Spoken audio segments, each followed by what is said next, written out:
ሰላም ጤና ይስጥልኝ ውድ የሸገር ጆርናል ተከታታዮች፣ ዛሬ የካቲት 13 2018 ዓ.ም በዛሬው የመረጃ ሰዓታችን ዛሬ የኢትዮጵያ መከላከያ ሰራዊት ዳር ድንበሩን ለማስከበር መጠጋቱን ተከትሎ በሽሬ የተፈጠረው ግርግርን በተመለከተ፣ የድምጽ ወያኔ ሚዲያ ሰራተኞች በግዳጅ ዝመቱ ስለመባላቸው፣ ህወሓት ለጦርነት ገቢ ማሰባሰብ መጀመሩን በተመለከተ እነዚህንና ሌሎች ዝርዝር መረጃዎችን እናደርሳችኋለን። አብራችሁን ቆዩ።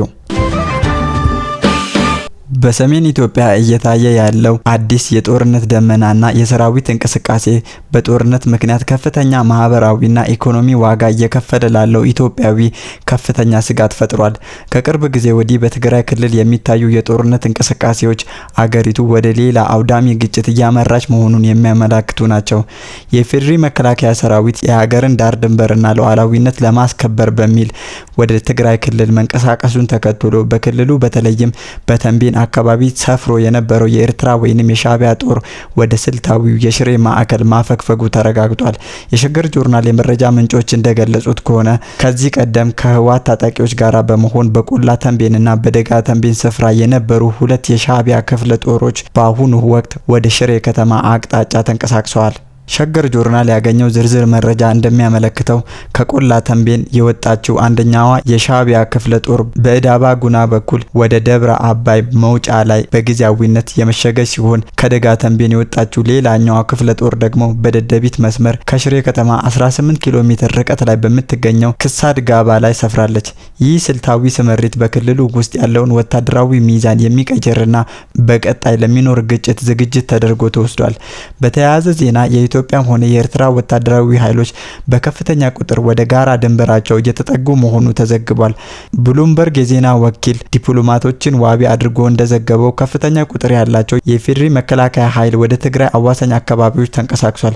በተመሳሳይ መልኩ የኤርትራ መንግስት ወታደራዊ ኃይሉን በድንበር አካባቢ እያጠናከረ ይገኛል። በሁለቱ አገራት መካከል ያለው ውጥረት ከቀን ወደ ቀን እየተባባሰ የመጣ ሲሆን አዲስ ጦርነት ሊቀሰቀስ ይችላል የሚለው ስጋት በዲፕሎማቶች ዘንድ ከፍተኛ ትኩረትን አግኝቷል።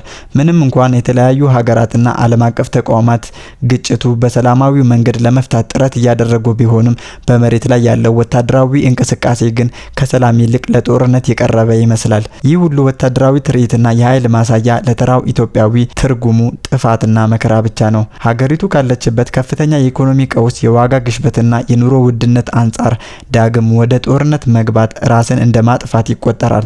በቢሊዮኖች የሚቆጠር የሀገር ሀብት ለጦር መሳሪያ ግዢና ለጦርነት ሲባክን፣ ዜጎች ግን ለመሰረታዊ ፍላጎቶቻቸው ማሟያ የሚሆን ገቢ አጥተው እየተሰቃዩ ይገኛሉ።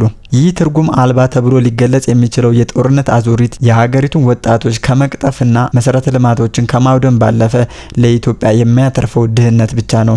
ለግብር ከፋዩ ህዝብ ለትምህርት፣ ለጤናና ለልማት መዋል የነበረበት ጥሪት ለጥይትና ለቦምብ ሲገበር ማየት እጅግ ያሳምማል። ሉዓላዊነትን ማስከበር የሚለው መፈክር የዜጎችን ሰላምና ደህንነት በማረጋገጥ ሁኔታ ትርጉሙ እየደበዘዘ መጥቷል። በመሆኑም መንግስትም ሆነ የሚመለከታቸው አካላት ከወታደራዊ አማራጮች ይልቅ ለሰላማዊ ውይይት ቅድሚያ እንዲሰጡ የብዙሃኑ ኢትዮጵያውያን ፍላጎት ነው። አገሪቱ ተጨማሪ ደም መፋሰስም ሆነ ተጨማሪ የኢኮኖሚ ውድመትን የምትሸከምበት አቅም ላይ አይደለችም። ጦርነት ለጥቂቶች የፖለቲካ ትርፍ ሊያስገኝ ቢችልም ለብዙሃኑ ግን የለቅሶና የረሃብ ምንጭ መሆኑ ሊሰመርበት ይገባል። በኢትዮጵያ ሰሜናዊ ክፍል ዳግም እያገረሸ ያለው ግጭትና አለመረጋጋት በዜጎች ህይወትና በአገሪቱ ምጣኔ ሀብት ላይ እያሳደረ ያለው ጫና ከቀን ወደ ቀን እየከፋ መጥቷል። የዚህ አሳሳቢ ሁኔታ አንዱ ማሳያ የሆነው በቅርቡ በትግራይ ክልል የሚንቀሳቀሰው የድምጽ ወያኔ ቴሌቪዥን በሰራተኞቹ ላይ ያስተላለፈው አስቸኳይ ትዕዛዝ ጦርነቱ ወደ አዲስና አስከፊ ምዕራፍ መሸጋገሩን የሚያመለክት ሆኗል። የቴሌቪዥን ጣቢያው ስራ አስኪያጅ ዛሬ ባደረጉት ድንገተኛ ስብሰባ እያንዳንዱ ጋዜጠኛና የጣቢያው ሰራተኛ ብዕሩንና ካሜራውን አስቀምጦ ወደ በረሃ በመውጣት በጦርነቱ እንዲሳተፍ ጥሪ አቅርበዋል። ይህ ውሳኔ በጦርነት ምክንያት የተሰላቸውንና በከፍተኛ የኑሮ ውድነት ውስጥ የሚገኘውን ህዝብ ይበልጥ ያስደነገጠ ሆኗል። በወንድማማቾች መካከል ለሚካሄደውና ትርጉም ለሌለው ደም መፋሰስ ሲባል ባለሙያዎችን ወደ ማገዶነት መለወጥ የክፍለ ዘመኑ ትልቅ የታሪክ ስህተት ተደርጎ ሊወሰድ ይችላል። ይህ ትዕዛዝ በተለይም በቤተሰብ አስተዳዳሪዎችና በወጣቶች ላይ ከፍተኛ ስነልቦናዊ ጫና የፈጠረ ሲሆን ወደ ውጊያ የማይዘምት ኃይል መሬቱ ይነጠቃል፣ ጥቅማ ጥቅሙ ይቆማል የሚለው ማስፈራሪያ ደግሞ ዜጎች በገዛ ሀገራቸውና መሬታቸው በጉዳዩ ላይ ያላቸው መብት የሚጋፋ ሆኖ ተገኝቷል። ከወታደራዊ የክተት ጥሪ ባልተናነሰ መልኩ ከፍተኛ መነጋገሪያ የሆነው ጉዳይ በትግራይ ክልል የኢትዮጵያ ብርን በኤርትራ መገበያያ ገንዘብ ወይንም ናቅፋ ለመተካት የታቀደው አዲስ አቅጣጫ ነው። ከፍተኛ የስምረት ፓርቲ አመራር እንደገለጹት የኤርትራ ቴሌኮም አገልግሎት እንደ አማራጭ መጠቀምና በኤርትራ መገበያያ ናፍቃ መገበያየት እንዲጀመር መመሪያ ወርዷል። ይህ ውሳኔ ለዓመታት በጦርነትና በኢኮኖሚ ማዕቀብ ለዛለው ኢትዮጵያዊ ትልቅ ራስ ምታት ነው። ብር ዋጋው ባጣበትና የዋጋ ግሽበት ጣሪያ በነካበት በዚህ ወቅት በሌላ ሀገር ገንዘብ ለመገበያየት መገደድ የኢኮኖሚ ጥገኝነትን ከማስከተሉም በላይ የሁለቱ አገራትን ፖለቲካዊ ውጥረት ይበልጥ ውስብስብ ያደርገዋል።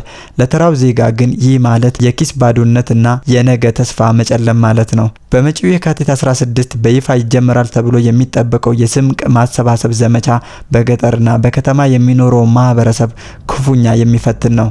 እያንዳንዱ የገጠር የቤተሰብ ኃላፊ አይብ፣ ገንፎ፣ ማርና መሰል ስንቆችን እንዲያዘጋጅ፣ የከተማው ነዋሪ ደግሞ 25 ኪሎ ግራም እህልና 1 ኪሎ ግራም ቆሎ እንዲያዋጣ መታዘዙ ቀድሞውኑ በረሃብና በእርዳታ ለሚኖረው ሕዝብ ከባድ ሸክም ነው። ለዚህ ከንቱ ጦርነት ሲባል የድሃው ገበሬ እህልና የከተማው ነዋሪ የዕለት ጉርስ መቀማቱ በወንድማማቾች መካከል ያለውን ቅራኔ ከማባባስም ውጪ ፋይዳ የለውም።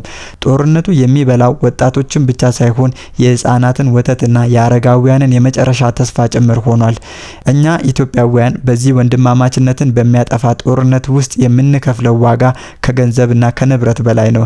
የሚረግፈው የሰው ህይወት፣ የሚፈራረሰው ማህበራዊ ትስስርና የሚጠፋው የሀገር ሀብት ሊተካ የማይችል ነው። ድምፀ ወያኔ ያሳለፈው ይህ አዲስ ትዕዛዝ ጦርነቱን ከማስቆም ይልቅ ግጭቱ ወደ እያንዳንዱ ቤትና ጓዳ እያስገባው መሆኑ ያሳያል። በአንድ ሀገር ውስጥ ሁለት አይነት መገበያያ ገንዘብና የቴሌኮም አገልግሎት መጠቀም መጀመር የሀገሪቱን አንድነትና ሉዓላዊነት አደጋ ላይ የሚጥል በመሆኑ ጉዳዩ በሰላማዊ መንገድና በውይይት እንዲፈታ የሁላችንም ጸሎትና ፍላጎት ነው። ይህ ትርጉም የሌለው ጦርነት አብቅቶ ዜጎችን በሰላም የሚወጡበትና የሚገቡበት ጊዜ እንዲመጣ እመኛለሁ። የትግራይ ክልል ጊዜያዊ አስተዳደር በጦርነት የወደሙ መሰረተ ልማቶችን ለመጠገንና ሰብአዊ ቀውሶችን ለመግታት በሚል መጠነ ሰፊ የገቢ ማሰባሰቢያ መርሃ ግብር ማወጁን ተከትሎ ከዚህ ቀደም ለክልሉ ከፍተኛ የገንዘብ ድጋፍ ሲያደርግ በነበረው የውጭ ሀገር ዲያስፖራ ዘንድ ያልተጠበቀ ቅዝቃዜ መታየቱ ተዘገበ። የክልሉ የኮሚኒኬሽን ጉዳዮች ቢሮ ባወጣው መግለጫ መሰረት የተሰበሰበው ገቢ በዋናነት ለሶስት አይነት ተግባራት እንዲውል ታቅዷል። እነዚህም በጦርነት የአካል ጉዳት ለደረሰባቸው የሕክምና ድጋፍ ለማድረግ፣ በጦርነት ምክንያት ተፈናቅለው በመጠለያ ጣቢያ የሚገኙ ዜጎችን ወደ ቀያቸው ለመመለስና በጦርነቱ ክፉኛ የወደሙትን የክልሉ የኢኮኖሚና የማህበራዊ ተቋማት መልሶ ለማቋቋም እንደሆኑ ተገልጿል። ለረጅም ዓመታት ለህወሓትና ለክልሉ በሚሊዮን የሚቆጠር ዶላር ሲያፈስ የነበረው ዲያስፖራ በዚህ ጥሪ ላይ የያዘው አቋም ለብዙዎች እንቆቅልሽ ሆኗል። ይሁን እንጂ ለጉዳዩ ቅርብ የሆኑ ታዛቢዎች እንደሚሉት ከሆነ የድጋፉ መቀነስ ወይንም የዝምታው ምንጭ የእምነት መሸርሸር ነው ተብሏል።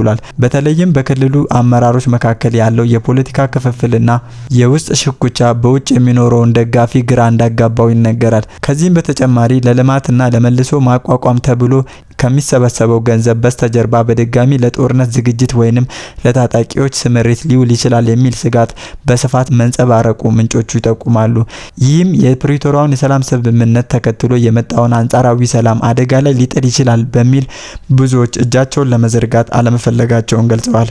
ከገቢ ማሰባሰቢያው ጋር ተያይዞ የወጣው ሌላኛው አዲስ መረጃ ደግሞ ለዚሁ ዓላማ ተብሎ ይፋ የሆኑ የባንክ ሂሳቦችን መንግስት በልዩ ሁኔታ እንዲከታተል የሰው ኃይል መመደቡ ነው። በልዩ ሁኔታ የተመደቡት የሰው ኃይሎች የገንዘብ ምንጩን፣ የለጋሾችን ማንነትና ገንዘቡ ወጪ በሚሆንበት ጊዜ የሚከተለው መስመር በቅርበት እንደሚከታተሉ ታውቋል።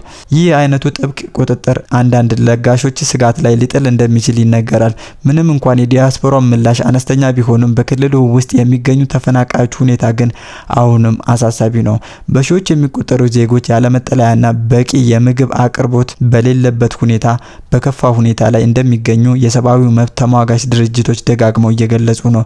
በመሆኑም የገቢ ማሰባሰቢያው ፖለቲካዊ ይዘቱ ተቀንሶ ለሰብአዊ ድጋፍ ብቻ ቢውል የተሻለ ተቀባይነት ሊኖረው እንደሚችል የዘርፉ ባለሙያዎች ይመክራሉ።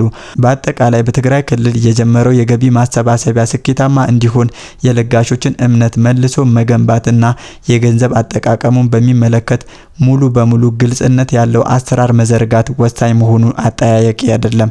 ጦርነት ሰልችቶት ሰላም የናፈቀው ህዝብ ዳግም ወደ ግጭት የሚያመራ የገንዘብ ድጋፍ እንዳይኖር መስጋቱ በቸልታ የሚታይ አይደለም።